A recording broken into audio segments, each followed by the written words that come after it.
Doing good, thank you. Nice to meet you. Nice to meet you.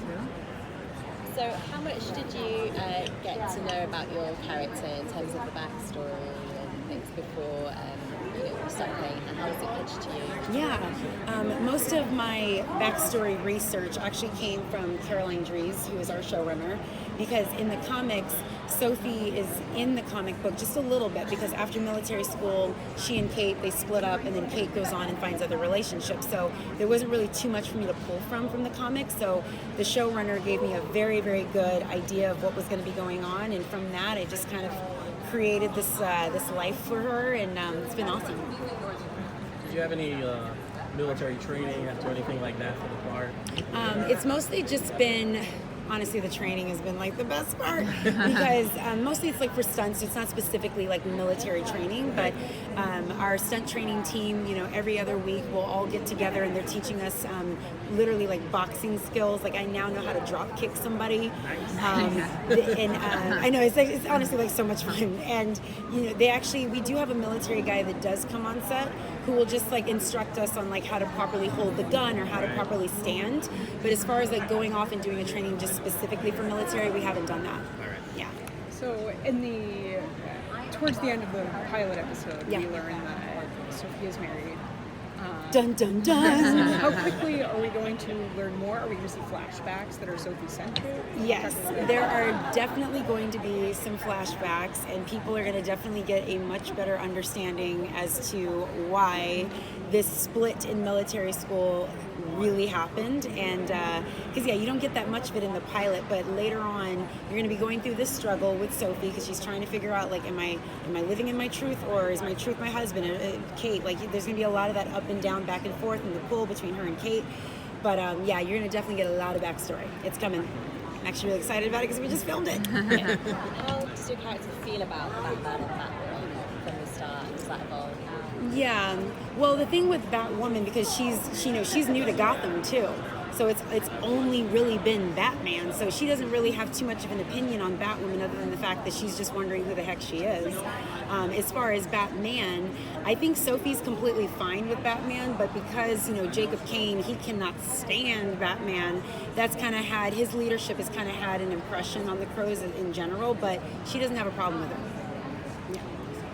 Well, the queer community can be a pretty passionate, loyal fan base. Are you excited to see that community's reception to your character? Absolutely. Honestly, I love all the characters on the show, but I genuinely feel like Sophie represents so many women out there, and it truly is such an honor to be able to play this role, because I'm hoping that it's just going to expand people's empathy meter, it's going to expand their understanding meter, and that people will be able to relate to her, because it's a very human story. And so truly it's just only magnified my purpose as an artist to be able to do this. And I hope they're okay with me doing it, and I hope they like it. So how does it feel joining this large established DC universe? Oh my gosh. CW? It feels really good. It's very exciting, but there's also like a lot of pressure too, because the DC fans, they're very passionate, and we don't want to like let them down. So the thing is like, even though it is, it's based off of the comics, this is also the CW's version as well.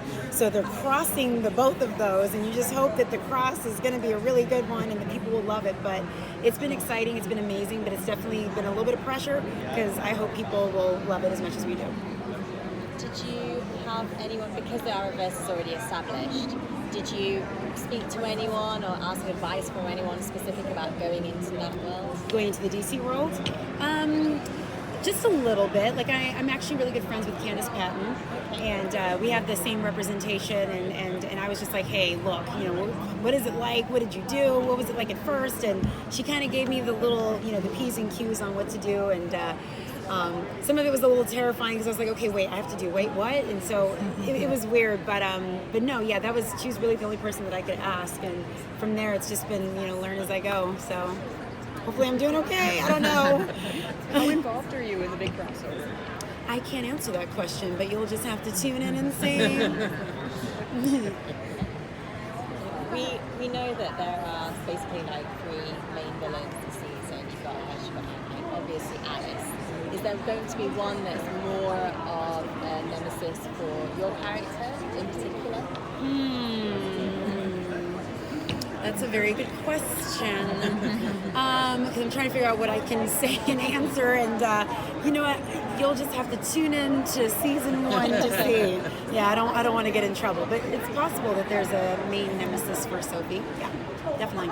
But you're basically going to be working with the pros. Oh yes, yeah. So the pros, yeah, we're out there trying to help protect the elite in Gotham, and yeah, it gets a little hairy at times because now we've got Batwoman, because Batman's been missing for 3 years, so everyone's just been relying on us. Right. And now here comes Batwoman. We're like, who's Batwoman? So yeah, there's going to be you're going to see some bumping of heads between the two for sure. So in the pilot episode, we learn that Sophie is basically Jacob's like #1 agent. So how does that relationship between Jacob and Sophie complicate Sophie's relationship with Kate? It complicates it a lot because the thing is, Jacob, wanted Kate to do a certain thing, and she didn't want to. The thing with Kate, she kind of is in her own lane. She's a very strong woman. She's like, you know what? That's not right. I'm going to do this. Well, Sophie is like, no, I'm going to do this so that I can be a part of that, and that in of itself definitely is going to cause a little bit of a bumping of heads between the two, because for Jacob, Sophie is like the daughter he didn't have. So there's definitely going to be some bumping of heads for sure. Yeah. And we've obviously seen Gotham a few times before on TV. Yeah. So which is so cool. I love it. So how do you describe this Gotham, and what was your reaction to first seeing those sets? Oh my gosh. Because we've seen it a little bit in Elseworlds. Yeah. So the thing is so I was a huge Batman fan. So booking this has just been like, And so being in our world of Gotham, stepping onto the Batcave, you guys, honestly, I freaked out. I was so excited. And then we actually just filmed in Chicago when we were in front of the would-be Wayne Tower. You guys, literally, I froze in my space, and I was just like, this was from The Dark Knight, so I'm literally taking selfies with the building. It's awesome. Yeah, we do our best to take, what do you want to call it? Taking the backdrops that you've seen in The Dark Knight and in other Batman movies, and we try to put them in our show too. So hopefully that will be something that people will want to like Easter eggs for those. Oh yeah, for sure, definitely. That's the cool thing about this. It's like we have our sets, but then we also have the authentic sets that you've seen in other movies too. So who's your Batman, Nerdy? Oh gosh. The Dark Knight, Christian Bale. Yeah. Good answer. Yeah. Thank you. Thank you so much, guys. Nice to chat with you.